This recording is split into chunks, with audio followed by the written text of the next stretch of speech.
بالمرصاد فأما الإنسان إذا ما ابتلاه ربه فأكرمه ونعمه فيقول ربي أكرمن وأما إذا ما ابتلاه فقدر عليه رزقه فيقول ربي أهانن كلا بل لا تكرمون اليتيم ولا تحاضون على طعام المسكين وتأكلون التراث أكلا لما وتحبون المال حبا جما كلا إذا دكت الأرض دكا دكا وجاء ربك والملك صفا صفا وجيء يومئذ بجهنم يومئذ يتذكر الإنسان وأنى له الذكرى يقول يا ليتني قدمت لحياتي فيومئذ لا يعذب عذابه أحد ولا يوثق وثاقه أحد يا أيتها النفس المطمئنة ارجعي إلى ربك راضية مرضية فادخلي في عبادي وادخلي جنتي باسمك. السلام عليكم شيخ.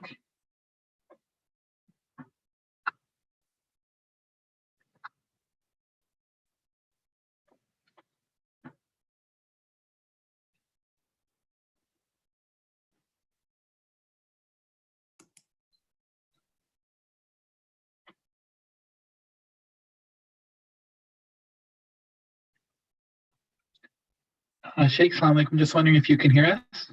Yes, I can hear you. Okay, wonderful. Yeah, we can see your screen now as well. Can you see the screen? Yep, it's coming through. Okay, hold on.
أعوذ بالله من الشيطان الرجيم بسم الله الرحمن الرحيم الحمد لله رب العالمين والصلاة والسلام على أشرف الأنبياء المرسلين وعلى آل بيته الطيبين الطاهرين اللهم صل على محمد ومحمد.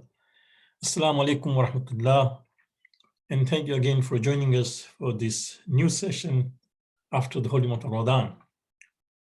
Our apologies that we could not announce it earlier because we were just going through some technical problems and trying to go through JCC platform, but we could not do that. So we thought that let us do it through academic platform. Inshallah, try to talk to your friends and family that they can join us. We only have 7 sessions as far as this topic is concerned. So we need to discuss a lot of things. Now, before I continue, let me just make it very clear that we will be covering about the theological aspect of that more than the jurisprudential. That means we will not discuss what to do when a person dies, how to bury him, what to recite when somebody, for example, has to be taken for Kabastan. All those things we will not be doing it. We'll just try to understand that as I was just trying to check as I was preparing for this morning, that almost 400,000 people are believed to be died on account of coronavirus, right? It's a huge number. Since in the last few months, you can imagine, since February or since January, we are just in the last day of May. So in about 5 months, such 400,000 people died, and 6 million people have been just infected by this virus. So death is something which happens all the time. We see it, we observe it, and especially in this day and age when you go to social media, we come to know the news so quickly. Let us try to understand that what does Islam say as far as death is concerned? So that will be our discussion. Even your question should be geared towards that. The second thing also, I would like to make it clear that maybe many of the questions you have will be automatically covered as we try to progress over time. We'll discuss the topic for about 20 minutes, and then we'll give you 10 minutes for question answer session. So keep that in mind, and we will also let you know what are the main topics in that we'll be covering. Let us begin as usual. It is best thing to begin with the Quranic verses. So I would like to begin these verses, which I often recite whenever I'm asked to recite a majlis or give a majlis when somebody's death has taken place. One of the verses which I prefer are these: A'udhu billahi minash shaitanir rajim. Bismillahir rahmanir rahim. تبارك الذي بيده الملك وهو على كل شيء قدير الذي خلق الموت والحياة ليبلوكم أيكم أحسن عملا وهو العزيز الغفور. I'm sure you also must have come across these verses. The beauty about these verses is that it is something which is quite interesting because we rarely realize the wisdom of Quran. Until when I was discussing this verse with my professor, even he was surprised. There are many verses, as you'll see the next slide. There are many verses in the Quran about death. Quran talks about death so many times. But this verse, or these 2 verses, really stands out on a number of reasons. Now, one is first 2 verses of Surah al-Mulk, recited near the grave. This surah, it is recommended to recite near the grave. We'll discuss about it shortly. So these are the verses from Surah al-Mulk. And then talks about divine sovereignty and power. Allah talks about Tabarakalladhi biyadihi al-mulku. Blessed is that being. Tabarakalladhi. Allah himself is talking about his greatness, but before that he talks about the Tabarakalladhi. Blessed is that being. So something which Allah has so many qualities, but a quality which is being discussed is so special, so great, that it begins by saying Tabarakalladhi. Blessed is the thing. Biyadihi al-mulk. In his hand is the entire sovereignty, entire kingdom. And remember, kingdom of Allah is not what we know as the earth only. Is earth and the entire universe.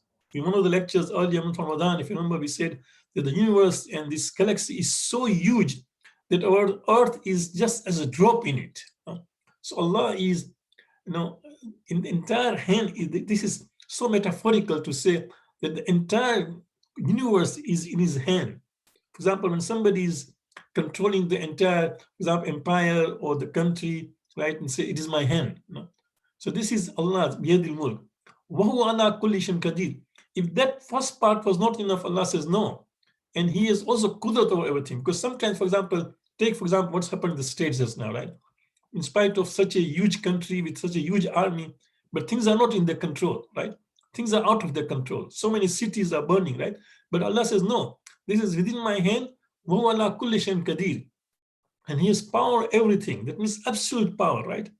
And then after discussing about the sovereignty, Allah says what? الَّذِي خَلَقَ الْمَوْتَ وَالْحَيَاةَ لِيَبْلُوَكُمْ أَيُّكُمْ أَحْسَنُ عَمَلًا. He has created death and life so that He may try which of you is best in deeds, right? So again, it talks about, mention of death as a creation. Allah says, "Allazi khalaqal mauta." And this is interesting because when I was doing my master's, this I'll discuss about later on again. When I was doing my master on death and dying, at that time, one of the books which we were supposed to go through and buy, I still have in my library, Oxford Dictionary of Death. Oxford Dictionary of Death, just keep in mind. In that book, they said death is defined as a cessation of life. That means when a person lives until a time comes that his life has come to end. So the end of life, the ending of life, the cessation of life is death. But here Allah says, no, the one who created the death and the life. So death is not just a automatical process that a person becomes, lives, and for example, he grows up and ages up and seniors and dies, or for example, an accident happens and dies, and that's why death comes. No. In the planning of Allah, death was there. He created, He says, Allazi khalaqal mawta wal hayata. So death is the creation of Allah subhanahu wa ta'ala. He's created. Then He says, mention of death precedes that of life. In this ayat, He does not only say, He could have said, Allazi khalaqal hayata al mawta, right? But He says, Allazi khalaqal mawta wal hayata. The one who created death and the life. Because if He had said reverse, this is my understanding, I'm just reflection, this is a reflection, mind it, I'm not doing tafsir, it's a reflection, that if Allah would have said, Alladhi khalaq al-hayat al-mawta, then people will say, okay, maut comes after death, as we said, Dictionary of Oxford, no, that death is a cessation of life. No, He mentions death ahead of life, trying to say that yes, the way life, creation of life was His plan, even death is within the plan. And then He tells us why. لِيَبْلُوَكُمْ, so that He tries us. He takes our imtihan, or test. لِيَبْلُوَكُمْ أَيُّكُمْ أَحْسَنُ عَمَلًا. And in this test, He's expecting us to do the best. Keep this in mind, that Allah has created us, has created death and life, and this death and life are trials and examination, and He's expecting us to do the best in this. أَحْسَنُ عَمَلًا وَهُوَ الْعَزِيزُ الْغَفُورُ. Subhanallah. He ends this ayat by saying that He is almighty. Yes, within the power to do whatever He wants, but He's also forgiving. That yes, we are supposed to do the best in deeds. But imagine if I was not best, then what will I do? No, if I'm not best in my deeds, Allah is going to punish me. He's going to take me to account. He will put me to Jahannam. Says no. Yes, I have the might. I can do that, but I'm also forgiving. You see, so within this verse, so many messages could be done, and that's why I really like every time when I'm asked to recite a majlis, to do a majlis when somebody has died, or for example, death anniversary.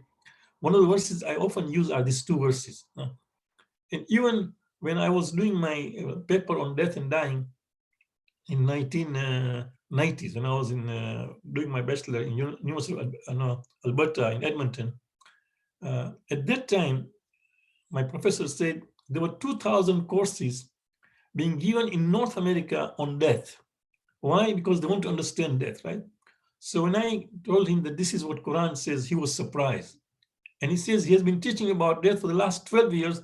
He has never come across such a kind of concept, he was telling me. And he encouraged me that I should also pursue about this death. So when I did my master's in Vancouver, University of British Columbia, at that time I did my master's on death and dying, just because professor himself was surprised that Islam is. And I told him this is just one verse. There are so many verses in the Quran and there are so many hadiths, right? So inshallah, we'll be discussing about death to understand what Islam says about death. Now this ayat comes from the Surah al-Mulk. Surah al-Mulk, of course, is that surah which we recite often, And especially it is recommended to recite at the Qabr. When you go to Qabristan, I know we are used to recite Surah Al-Fatiha and Surah Yasin, which is fine, nothing wrong in it, right? But keep in mind, Surah Al-Mulk also is important. Surah Al-Qadr also is important. 7 times Surah Al-Qadr also important. So in this Mafat al-Jinan, in earlier when we were doing classes in the month of Ramadan, if you remember, I discussed about Mafat al-Jinan, that it is translated. And let me show you, at that time, I could not show you because I didn't know how to change this thing, but now I know now how to change this background. So I will just, for temporary, I'll just change the background. Do you see this book, Mafat al-Jinan, right? This Mafat al-Jinan is available also online. It has been translated now by Sayyid Ali Kulli Karai, which you can get it on Amazon. And in fact, you know, in that Mafat al-Jinan, you'll find that,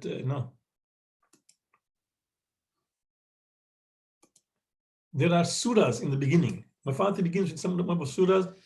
First surah is that of Surah Rahman, then Waqia, then Mulk, right? And then he is mentioned these surahs, Sheikh Abbas Qumi, and then he also talks about the fazilat, virtues of those surahs. So why? Because these are few surahs of the Quran which he has mentioned, because these are the surahs which we recite often. So one of them is Surah Al-Mulk. So he says, quoting from Imam Sadiq, he quotes, one who recites Surah Al-Mulk from written text before going to bed will remain in God's Almighty's protection until morning, and on the day of resurrection, he will remain in his shelter until he enters paradise. Now see what Imam says. From written text, what is he trying to say? Maybe some of us know by heart, which is good. Try to memorize. But reading the Quran from, reciting the surah from the Quran, keep in mind that Quran itself is the book of Allah. Looking at the written text is ibadat. Because this is where, for example, today we have got the concept of calligraphy, right? Islamic, you find calligraphy, most of them is a Quranic verses, which we hang in our homes and our office and everything, right? This is come from this hadith, you can see. That even looking at the text is ibadat, right? So if you recite from the Quran before going to bed, you will remain under Allah's protection until morning. And on the day of resurrection, you will remain in his shelter, Allah's shelter, until you enter paradise, right? So it's a good practice to recite Surah Al-Mulk, which is only 30 verses before going to sleep, right? Then he is quoting an episode, which I also found in other books also. He says an episode is narrated from Qutb al-Rawandi. Qutb al-Din al-Rawandi is a great scholar from Ibn Abbas. He says that a man unknowingly pitched a tent at a spot beneath which was a grave. What happened that one day a person was just traveling in the desert in the evening, his time came, so he just pitched a tent and then said his prayers, and after prayers he started reciting this surah. It was his habit, right? He started reciting the surah, and suddenly as he was reciting surah, he didn't realize that he was actually sitting on a grave, because this is a desert, right? You don't realize, for example, somebody is buried and then on top of which there are sand, you don't realize. So he said, he just heard the voice. This surah is delivering.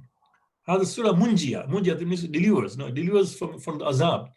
Later on, the person related the incident to Rasulullah. He went to Medina and said, Ya Rasulullah, as I was traveling on the way, I had pitched my tent in a desert, and underneath there was a grave. I didn't realize that this voice came. And what do you say? And he was told that the surah relieves the dead from the torments of the grave. So, Mu'mineen, do you see this thing? It is a surah which is good that when we go to Qabristan, make sure that we recite this surah. And this verses come from this surah. As we said, death is mentioned in the Quran so often. Right? Death is mentioned in the Quran so often, and it is, you can see how many times in different forms. Mata, yamutu, mota, and all different kinds of forms in Arabic, 165 times, right? In different 43 forms. This is the beauty of Arabic language, right? You can imagine one word can be changed into different kind of forms. 43 forms. That means death does not only come but it comes in different words, so that we are not even, for example, tired that only maut, no, maut, no, mata, yamutu, mauta, no, and different thing, right? Comes in 43 forms. 97 times in the Meccan verses and 68 times in Madani verses. So you can imagine how far, is this death is mentioned. Now, why? Again, these are possible reasons. I did not find, maybe is there some of the books, but because of limited time, when we announced these courses, and by the time I was preparing last night and this morning, I could come up with these possible reasons. Why is death mentioned in Quran again and again? First of all, death is a reality. We say in Dua Adila, and we also say Talqeen, al-mautu haqqun, right? Death is a reality. Death is something which is truthful. That is observed and experienced daily. As I said, that up to now, especially because of Corona, we know some people are dying. You'll be surprised. On Friday, I called a friend because his brother's wife had died in Dar es Salaam. So I called him in Chicago just to convey the condolences. Yesterday, his son called me to say that his brother also died. My friend's brother also died in Dar es Salaam. So you can see that is observed and experienced daily. We come across this thing all the time. So we see it. We also know Quran is telling us, there is no escape from that. Yeah. Ayyuhalladhina amanu, kul innal mawta alladhina tafiruna minhu. In Surah Al-Jumu'ah, it says, kul innal mawta alladhina tafiruna minhu fa innahu mulaqikum. Oh, Prophet, tell to the Jews, right? To Banu Israel, innal mawta alladhina tafiruna minhu fa innahu mulaqikum. The death which you are running away from will indeed catch up with you, will meet you, right? So no escape from that. That is difficult to comprehend. But at the same time, we sometimes wonder that Allah is so kind, so merciful, so loving, so compassionate, Rahman, Rahim. Why would He even bring death in a family? Because it is something which is so difficult to comprehend. When you find somebody dying, especially somebody who is very close to you, somebody who has died as a young, right? We really think. So it's difficult to comprehend. Though it is painful, it is hurtful, it's tormenting, it grieving, it brings grief, right? But it is not evil, for it is caused by Allah subhanahu wa ta'ala, right? So these are just some of the observations that why death is mentioned in the Quran, but we'll discuss about it as we go. Now, before I end today's presentation, I will start at 2 minutes late, so I'll give 2 minutes and then stop. Why did we choose this book? Again, the book which we are going to use is available online, but let me just show you.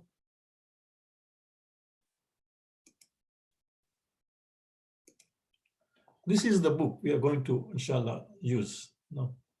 It's a beautiful book. It's a masterpiece. And why we chose this book is because, the following reasons. It is a masterpiece and a unique in style. It's a masterpiece, if you find of all the books on death, is something which is very special, right? Its style also is unique. The reason for its compilation, why was this book compiled? Subhanallah. The author of this book is, Zainuddin Ali ibn Ahmad al-Jabali, al-Amil, right? Al-Jabal Amil, and he's known as Shaheed al-Thani. Allah subhanahu wa ta'ala gave him a son, and the son died. Allah gave him a second son, and the son died. Allah gave him a third son, and he died. And we don't know whether 3 or more. But his awlad, the book says about his life, says that he lost awlad. Now in Arabic, the word walad is singular. Waladain means 2. Awlad could be 3 or 4 or even more, right? So his only son survived, whose name was Hassan, was also sick. And finally, when the last son survived, but by the time the last son was 7 or 9 years old, the father was martyred, was killed. You can imagine. So he did not get to enjoy his son, right? Full life, you can imagine. So this person, Shaheed al-Thani, being a scholar, a religious person, when he lost one son, second son, third son, it was not easy for him, right? As a father, on the 10th of Muharram, Ashura, or 9th of Muharram, we remember Ali Akbar, right? And every time when I talk about Al-Akbar, it reminds me of that line of Mir Anis. He says, "Aulad ka hona bhi bari bakshish rab hai, sach hai magar daag bete ka ghadab hai." Yes, to have a son, to have children is a great gift from Allah subhanahu wa ta'ala, but the loss is also a great, it's something which is unforgivable, right? So he lost number of sons. Being a scholar, it was not easy for him to balance this thing, to understand the wisdom of Allah. So in the process, he compiled a book. And the book's name is, you can see it beautiful. He says, Musakkin al-Fuad fi faqt al-ahibba wal-awlad. That means something which gives the comfort to the hearts on the loss of beloved people and children. Those loss of those who are loved ones and children. So when you lose, for example, your father, your mother, your spouse, your children, how do you try to give comfort to your heart? So he came up with this work, subhanallah. So it's a revival, and also we want to revive the mention of martyr. This person is a shaheed, right? We'll discuss about him, or you can have a look at it, know yourself. And apparently the book is available also online, alislam.org. Next week, inshallah, we'll also give you the link, but you can check alislam.org. Just write Heart Comforter. You'll get the book. It's beautiful. So we'll discuss from this book. That will be our main focus. Otherwise, death, of course, is a wide topic. And as I said, that inshallah, many of the top questions you have, they may be, inshallah, will be answered over time, inshallah. If you have any questions, please, you can just put your question in the chat. Thank you, Sheikh. Yeah, as Sheikh mentioned, if you do have a question, you can enter it in the chat and we'll try and get to them.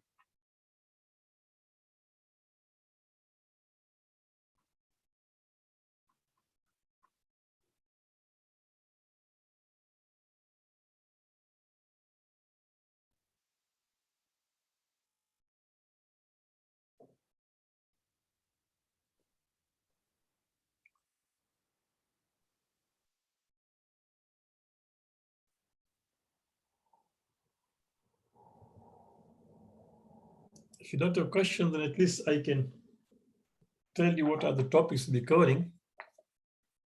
So this book, there are, how many chapters? It is only 4 chapters, but a number of things we're discussing, inshallah. One is the rewards for the loss of children, because remember we said that he lost children. So when somebody, for example, has a son or daughter and the child dies, right? It's not easy, it's tormenting, especially if person, for example, had child after long, trying for long, and finally Allah gave them the child and the child died, right? So what are the rewards a person feels? So it starts with that, right? And then patience in the aftermath, right? What are the patience? How do we, for example, have the patience and sabr to face these difficulties, right? What should the afflicted people do? Those who are afflicted, this kind of what they should do, right? The adornment of the believers. What is the zenith of the believers? The believer, how would the believer face death, right? And then acceptance. Just know that whatever Allah, rida, we say rida in Arabic, rida with Allah, For example, Imam Muslim Islam on the day of Ashura says, he says, Inna lillahi wa inna ilayhi rajiun, ridam bi qadahi wa taslim al-yamr, that surely we are from Allah and to Him we shall return. Ridam bi qadahi. I'm pleased with the decree of Allah. And I also submit to the amr, the command of Allah. So rida, he talks about rida, that's not what kind of rida.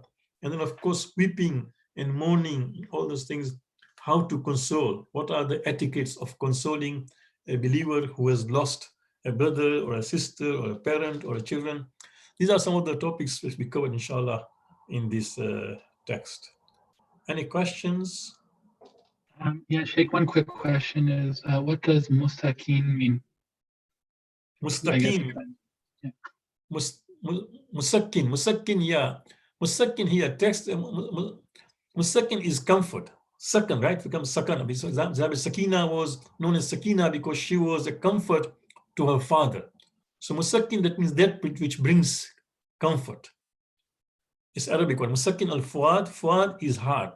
Fi fakt. Fi the faqd is losing. Al-ahibba, that means the beloved, loved ones, wal and awlad. So what will give comfort to your heart when you happen to face this kind of challenge of losing a son or a beloved one? Hassan, thank you. I don't see any other questions in the chat. I think that's it. Okay, thank you very much. And we appreciate, although in a short notice, we have more than 65 people. Inshallah, hopefully by next week, we'll have more people. And as the program, you know that it will be on Saturdays. Dr. Hussein Kimji will come and give an explanation of Surah Saf, which is Surah number 61. And my sessions will be on Sunday mornings from 5 to 5:30. We still have 4 minutes if you have any questions now.